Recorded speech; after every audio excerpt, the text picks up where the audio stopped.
Hey, can you move over real quick? I need to talk to that person behind you. They know who they are. That seat sniffing, butt hurt, rolling shutter obsessed YouTube commenter who just wouldn't let the LUMIX S1ii Mark II be great. I need to talk to them, right? Because LUMIX just announced the S1 Mark II, which fixes every single complaint you could have had about the LUMIX S1ii Mark II. Let's go.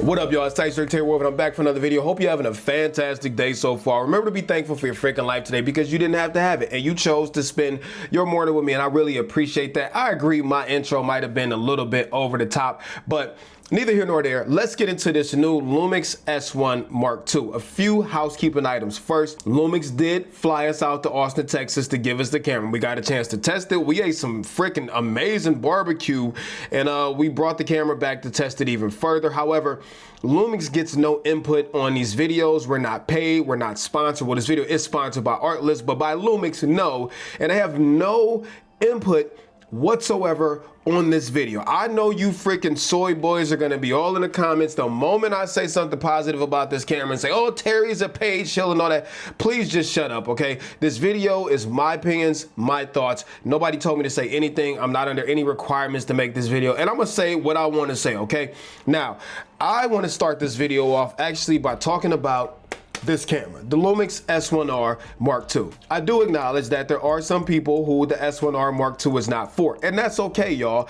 You know, some people do shoot sports or just want a faster camera in general. And the S1ii, although it was resolution based, LUMIX never freaking said this camera was all about speed. Understandably, it wasn't for them. Well, LUMIX was like, well, hold your beer, bruh, because I'm gonna bring out a much faster version of the amazing S1ii Mark II. Now, as you see, these cameras look damn near identical. Well, that's because they are. So that means all of the upgrades that the S1ii Mark II got physically, the carbon fiber shutter, the front record button, the 4-way flippy screen, the 5.76 million dot EVF, that's 120 frames per second, the lock-and dials, and like all of that stuff carries over from the S1ii Mark II to the S1 Mark II. And LUMIX just announced the S1ii, which is like the S5 IIX, with all of these upgrades we're gonna talk about, but at a lower price point for people who don't care about getting one of the newer sensors. And they dropped a new lens, the 24 to 60 millimeter f2.8, which I'm gonna do a separate video on this lens,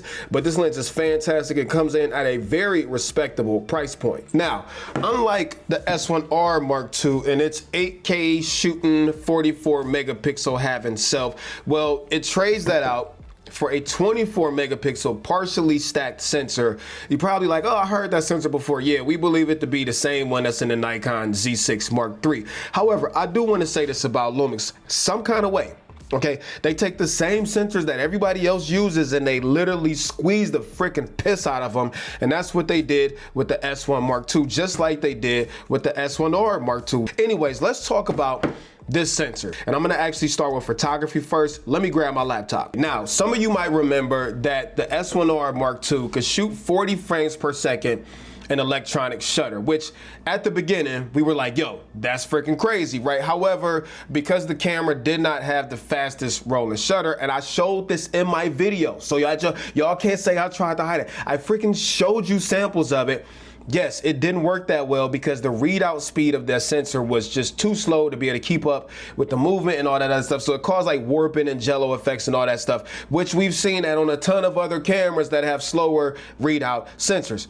S1 II changes all of that. So 70 frames per second with full autofocus and tracking, however, with a much faster sensor gives you amazing results. Check these samples out, okay? So this was 70 FPS burst using E-shutter, full autofocus and everything, which we're gonna talk about autofocus in a little bit. Look at the basketball.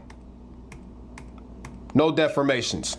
Frame by frame, no warping of the basketball or anything like that. Again, pay attention to the basketball, frame by frame, even towards the edge of the frame, basketball circular. no problems at all. So this should be a testament for you how much quicker this sensor is over the S1R Mark II. Now on top of that, this camera got all of the upgrades that the S1R Mark II got when it comes to photography and more. So this has up to 1.5 second pre-burst, codecs flash validation so you get maximum compatibility, although I didn't freaking test this. It's got all the LUMIX's other features, so you got like the 96 megapixel mode, live view composite, multiple exposure, time lapse, all of that crap is in this camera for photography. As long as you're okay with 24 megapixels, this camera freaking rips. I think my only qualm with it is the buffer is kind of slow. It takes about 2 seconds to clear out the buffer.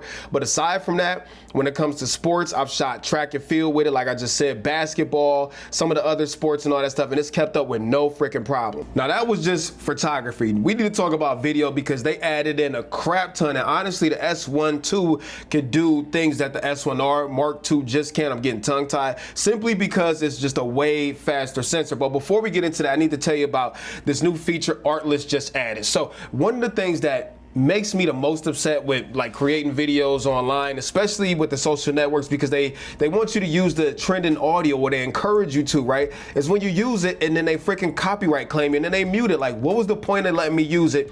Anyways, Artlist just added a new feature to fix all of that. So as you see, this says find music that matches the biggest hits of the week. This works for YouTube, Spotify, and TikTok. What it'll do is it'll take the top 20 from that week per platform and it'll put them right here on the screen for you. So to demonstrate this, I'm gonna change this to United States because that's where I live at. And let's scroll, and as we see right here, Not Like Us by Kendrick Lamar is at number 7. Everybody's using this freaking song. Well, what this will do is it'll scan Artlist's entire library, right, for all of the songs that match the vibe but not like us. The benefit though is all of these songs are copyright protected because they're included in the Artlist subscription, so you never have to worry about problems. Let's listen to one or two of them real quick. Still sore from the heavy lifting that I've had to do, but it's fine. How many legs I got up on a ship resembling a whole centipede? Let's try one more. From you can get lost where I'm from.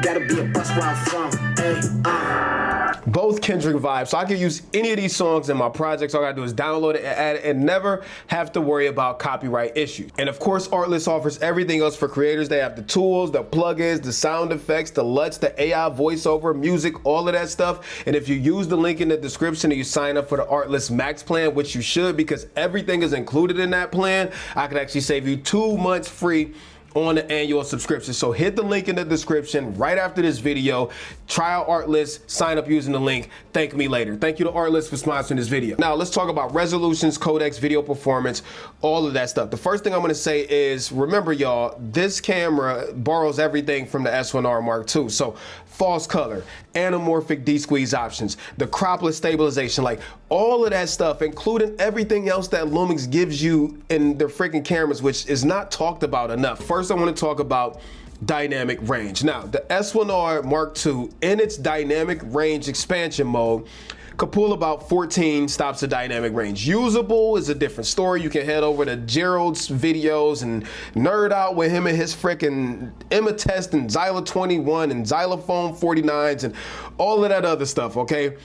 On paper, 14 stops of dynamic range in dynamic range expansion for the S1R Mark II. Well, the S1 II, without any type of boost being on, 14 stops. Again, if you want the usable figures and all of that stuff, go over to freaking Gerald's video. However, this does have a DR boost function that at the cost of rolling shutter, which I'm about to show you a sample, gives you about 15 stops. So this camera does have more dynamic range than the S1R Mark II. Let me put the sample on the screen for you. So right here is a sample in this camera's most intensive mode, which is 6K 30 open gate, right? And as you see, with DR boost turned off, the rolling shutter is very respectable. I mean, of course, it's not completely gone, but we're getting really good speeds on here. However, when we flip DR boost on, you can see it does introduce some more pronounced rolling shutter. So the good thing here is you only need to use DR boost in a situation where you know you need that extra stop of information, which in that case, you'll probably want to put on a freaking tripod because the rolling shutter is not that great. However, again, you are getting the same amount of dynamic range with DR boost off with this camera that you're getting with the S1R Mark II having dynamic range expansion turned on. Now the base ISO for S-Log3 is 640 and 5000. And when it comes to codecs, resolutions, all that stuff, a few things. Number one, the S1 II and the S1R Mark II are gonna give you RE log. It will be a paid upgrade. I don't know how much it's gonna cost. Now this is where I gotta look at my notes. Okay, so OpenGate 6K 30. You could also choose 5.1K OpenGate up to 60 frames per second, and now there's a 4.8K and 4:3 option, OpenGate up to 60 frames per second as well. When you come out of OpenGate, full frame 3:2, you can get up to 6K 30, 5.1K 60, full frame 16:9 can go up to 5.9K 60 frames per second, 4K up to 120 frames per second, and full HD up to 240 frames per second. Now full frame 17:9, you can go 5.8K up to 60 frames per second, cinema 4K up to 120 frames per second. There is a 96p option also. Now there also is a new full frame 2:4:1 option. This can go 6K up to 60 frames per second, or CinemaScope 4K up to 120 frames per second. And again, there is a 96p option as well. And then lastly, there's a full frame 4:3 option, 4.8K up to 60 frames per second. And of course you have all of your APS-C modes on top of that. Up to 5.1K ProRes RAW HQ internally, and ProRes RAW and B-RAW up to 6K 30 OpenGate 5.7K 60 over HDMI. They finally added in USB streaming. Oh my God, I've been asking for this for so long from Lumix. It's only up to 4K 15, which I don't know who uses that, but it will go 1080p, I believe maxed out at 30 frames per second, which is more than enough for any streaming platform. So major W there. But this is where you pick your poison. If you want the more resolution based sensor, you want 8K and all that stuff, you go with the S1R Mark II. If you want the speedier sensor, albeit lower resolution, but you get more options like 6K 60 and all that stuff, then you go with the S1 Mark II. You can't go wrong with either. You just pick which one is best for you. All right, let's talk about overheating real quick, okay? I'm gonna be 100% honest and transparent. I don't do the freaking overheating test where I let the camera run and all that other stuff. I'm sorry, I don't. Gerald does them. You're more than welcome to go watch his videos. I'm just gonna share my real experience with the S1 Mark II. Just like the S1R Mark II, I haven't experienced any overheating, not even a warning on either camera. For scope, I use these cameras all the time, okay? And I film super long takes on YouTube. Sometimes it takes me an hour, hour and a half to get these videos recorded. Sometimes they're longer takes. Sometimes it's a bunch of small clips. I shoot 4K 120. I do it in the studio. I do it outside when it's warm, and I've never had a problem with either of them. That's not to say that people didn't have major issues with the S1R Mark II overheating. They did. I know people that have had major issues with the S1R Mark II. I think it's important to remember that it is hugely dependent on the CF Express media you're using, because a lot of them run way hotter than the other ones, and it can also be circumvented. Again, not making excuses for it, but Gerald showed how to eliminate overheating by using a dummy battery, battery grip, all this other stuff. Again, I'm not trying to make it seem like it wasn't a problem on the S1R Mark II. I'm just sharing my experience. I haven't encountered any overheating on either. I would think that the S1 Mark II would or should have a higher tolerance because it's not doing as much oversampling. You know, your mileage may vary. I'm just sharing my experience. I think the last thing I really want to talk about is autofocus. Got to get the computer back out for this. I was very, very vocal about the S1R Mark II. Although the autofocus was great on it, that it still wasn't on par with Sony. Well, I feel like the S1 II is closer. It feels way more confident and sure of itself. They even added in some modes, like there's a new urban AF mode, which is designed to work better in urban environments, which we actually got a chance to test out. But urban, I'm gonna call it ghetto autofocus, okay? And Kofi might be calling it the same thing. I think he did say ghetto at the same time as me. Neither here nor there. We were at a skate park. By the way, I don't go skateboard, never been skateboard, never want to go skateboard. I don't know why y'all think this is fun. Like, they freaking damn near breaking their ankles off and all this other stuff, but neither here nor there. These are JPEGs right out the camera. I was doing 70 FPS burst, and just about every frame is in focus, y'all. Every frame, every frame.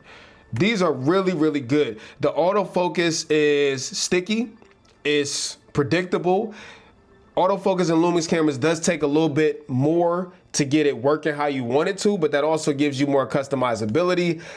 And once you get it dialed in, it's really, really good. Again, he's in focus. He's in focus. He's in focus. He's in focus. Here's some more examples. Autofocus, hit, hit, hit, hit, hit. Also used it for a couple of one of my kids' track meets. Here's some samples right now. Hit, hit. If we punch in, hit. You see her face is in focus. Again, it's only 24 megapixels, so we can't punch in a whole lot, but face is in focus. Face is in focus. These teenagers be making some crazy faces while they be running, but if we punch in, hit focus. Hit focus. So like the camera just seems way more sure of itself when it comes to autofocus over the S1R Mark II. Whatever improvements that they've made to the S1 Mark II, including the new urban autofocus mode and tracking modes, insects and all of that stuff, all of it's coming to the S1R Mark II as well. The last thing I'm gonna say is there's gonna be some people in the comment section like, Terry, if this is the Z6 Mark III sensor, why would it be so much more expensive with the Z6 Mark III being, I don't know, $2,200? And don't get it twisted, I love Nikon cameras too, but I think we gotta remember just how much stuff you are getting in this freaking camera. I've talked about it throughout this video. You get everything Lumix throws in every single camera that just cannot be talked about enough. People don't talk about it enough. You get in the live cropping, 96 megapixel mode, pixel shift, time lapse, all of this stuff built into it. All of these freaking resolutions and codecs and open gate and anamorphic support and best in class stabilization and a 4-way flippy screen, a high quality EVF, and so much more. On top of that, we didn't even talk about Lumix Lab, where you can put in 39 LUTs in a freaking camera for photo and video, and you can customize them, tweak them, download new ones, create your own, save them, send them to your homeboys. And they just updated Lumix Flow with the S1 II. S1R Mark II is gonna get this too, where you don't even need a USB-C cable anymore. So all I'm saying is the S1 II and the Z6 III, in my opinion, are in two totally different classes. Again, I got nothing against Nikon cameras. I use Nikon cameras also, but what you were getting for $3,200 with this freaking camera is just simply, call me a shill, call me whatever you want. Lumix is slanging and banging in 2025. The S1 II is no different. It is a fantastic, jam-packed, feature-packed camera. And I'm gonna ask you the question again, what you gonna say now? You can't say anything, bro. You can't say anything. Neither here nor there. Thank you to Artlist for sponsoring today's video. I really appreciate y'all. And from you, I would love to know what you think about the Lumix S1 Mark II down in the comment section. And don't hold back, like I know you want, for real, let me know in this video. Anyways, that's all I got for today. Tight shirt, Terry Warfield. Piece of chicken grease. I'm out, y'all. Much love. Peace.